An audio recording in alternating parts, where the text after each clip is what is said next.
এক যুগেরও বেশি সময় ধরে ব্যাট তৈরি হচ্ছে এ কারখানায়। ব্যবসায়ীদের পাশাপাশি ব্যাট তৈরিতে ব্যস্ত সময় পার করছেন শ্রমিকরাও। কারিগরদের নিপুণ হাতের ছোঁয়ায় তৈরি করা এসব ব্যাট সহজেই নজর কাড়ে খেলোয়াড়দের। শুধু নতুন ব্যাট নয়, পুরনো ব্যাটও মেরামত করেন তারা।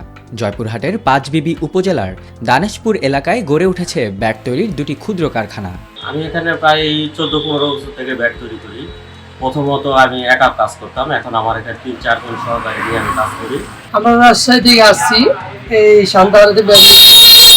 এখানকার ব্যাটের রেজাল্টও ভালো, মানে সবকিছু খেলনা আমাদের উপযোগী, মানে প্রয়োজনীয় জিনিসপাতি এখান থেকে নিয়ে যায়। এখানকার তৈরি করা ব্যাট স্থানীয় চাহিদা মিটিয়ে রাজশাহী, রংপুর, গাইবান্ধা, নওগাঁ, বগুড়া সহ আশেপাশের 10 থেকে 15টি জেলা উপজেলায় সরবরাহ করা হচ্ছে। ব্যাটের প্রকারভেদে 1000 টাকা থেকে শুরু করে 3000 টাকা পর্যন্ত বিক্রি করা হয় স্থানীয় বাজারে। আমি বিভিন্ন রকম ব্যাট তৈরি করতে পারি, যেরকম কাস্টমারের চাহিদা অনুযায়ী আমি ব্যাট তৈরি করে দিই। আমাদের কাছে খুচরা পাইকারি সব রকম ব্যাটই পাওয়া যায়। গাইবান্ধাতে আমরা দোকানে দোকানে বড় বড় দোকানে আমাদের অর্ডার থাকে, আমরা পাইকারি সেল করি। খুচরা এগুলার ব্যাটের দাম হচ্ছে আপনার একটা করে আমরা 1000 থেকে 1200-1500-র মধ্যে বিক্রি করি।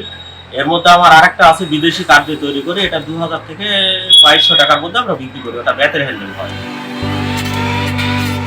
এসব ব্যাট খুচরার পাশাপাশি ছোট বড় বিভিন্ন দোকানে পাইকারি মূল্যেও বিক্রি করেন তারা। তবে ব্যবসায়ীরা বলছেন, ব্যাট তৈরির প্রধান উপাদান কাঠের দাম দিন দিন বেড়ে যাওয়ার কারণে লাভের অংশ কমে এসেছে। সরকারি সুযোগ সুবিধা পেলে আরও বৃহৎ পরিসরে পাঁচবিবির এই ব্যাট তৈরির শিল্পকে এগিয়ে নিতে চান এই ব্যবসায়ীরা।